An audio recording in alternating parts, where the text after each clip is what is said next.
하나님 말씀은 신명기 11장 29절입니다. 내 하나님 여호와께서 내가 가서 차지할 땅으로 너를 인도하여 들이실 때에 너는 그리심 산에서 축복을 선포하고 에발산에서 저주를 선포하라. 청년 때 한 직장에 비슷한 또래 3명이서 자취를 하였습니다. 객지에 나와 있던 20대 초반의 3명의 청년들이 낙은 토요일 저녁부터 시작하여서 휴일인 일요일 밤까지 친구들과 어울려 젊음을 발산하는 유흥을 즐기는 것이었습니다. 그러다가 그 중에 한 친구와 저는 신앙생활을 결심을 하였습니다. 신앙생활을 하려고 하니까 포기해야 하는 것이 있습니다. 토요일부터 시작하여서 주일 밤까지의 유흥의 시간입니다. 이제는 토요일이면 청년들이 교회에 모여서 예배드리고 그리고 주일이면 낮예배, 밤예배까지 드려야 했습니다.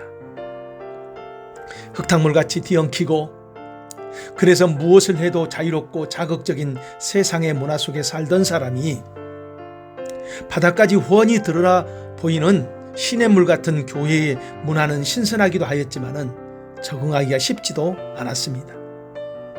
그래도 처음 결심한 그 마음을 가지고 교회를 다녔습니다. 점점 멀어지는 세상의 문화, 그리고 점점 익숙해지는 교회의 생활. 그러다가 제 친구는 토요일의 시간을 원래 시간으로 향했고, 그리고 이제는 교회를 점점 멀리하였습니다. 저는 그 신앙의 자리를 지켰고요. 오랜 시간이 흐른 뒤에 스스로 인생을 마감한 그 친구의 비참한 결과를 알게 되었습니다. 참 안타까웠습니다. 출애굽을 하면서 하나님을 섬기겠다고 따라 나선 이스라엘 백성들 앞에 하나님은 마주보고 있는 두 산을 보여주십니다.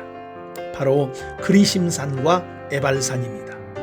그리고 두 무리로 나누어서 한 무리는 그리심산 앞에, 한 무리는 에발산 앞에 세웁니다. 그리심산 앞에 선 사람들은 축복을 선언할 때 아멘 선포합니다. 저주를 선언할 때는 에발산 앞에 서 있는 사람들이 아멘하고요. 우리들도 하나님을 향해서 일어선 사람들입니다. 그런 우리에게 성경은 분명히 선언합니다. 내가 오늘 복과 저주를 너희 앞에 두나니. 우리가 선택할 수 있는 두 자리가 있습니다. 복의 자리와 저주의 자리라고 합니다. 이 두 자리 중에 한 자리를 나의 자리로 선택해야 합니다. 물론 우리는 당연히 복의 자리를 선택해야 합니다. 복의 자리를 나의 자리로 만들려면 해야 하는 일이 무엇입니까?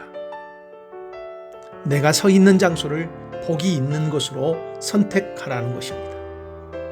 그리심산은 복이 선언되어 있는 장소입니다. 그리심산을 자신의 장소로 선택한 사람은 복을 받아들입니다. 너희가 만일 내가 오늘 너희에게 명하는 너희 하나님 여호와의 명령을 들으면 복이 될 것이요. 복의 자리를 차지하는 사람은 바로 하나님의 말씀을 듣는 자리에 나를 세우는 것입니다. 에발산 앞에 자신을 세운 사람들은 왜 저주입니까? 하나님의 말씀을 듣지 않고 본래 알지 못하던 다른 신을 따르면 저주를 받으리라. 즉 하나님의 말씀이 아닌 곳에 자기 인생을 세우면 그 자체가 저주라는 것입니다. 예수님의 제자 가운데서 사단의 도구가 된 두 사람이 있었습니다. 베드로와 가롯 유다입니다. 베드로와 가롯 유다의 결과는 다릅니다. 둘 다 연약하고 둘 다 시험에 들었었지요. 베드로는 그럼에도 주님의 말씀 아래 서 있습니다. 그러나 가롯 유다는 주님의 말씀의 자리에서 떠납니다. 한 사람은 사명의 길을 간 아름다운 인생이 되지만 한 사람은 사망의 길로 간 비극의 대명사가 됩니다. 오늘 우리는 우리 인생을 복되게 해야 합니다. 그 비결이 바로 복이 선언되는 장소에 나를 세우는 것입니다. 바로 하나님의 말씀이 선포되는 그 장소에 나를 세우는 것입니다.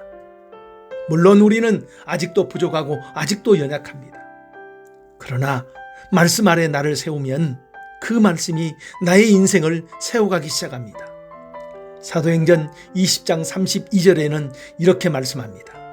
그 말씀은 여러분을 능히 든든히 세울 수 있고 모든 거룩한 백성들과 함께 기업을 받을 수 있는 말씀입니다.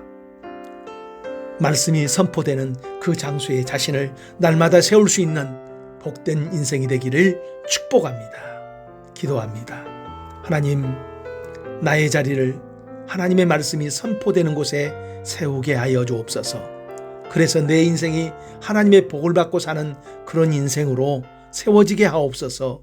예수님 이름으로 기도합니다. 아멘.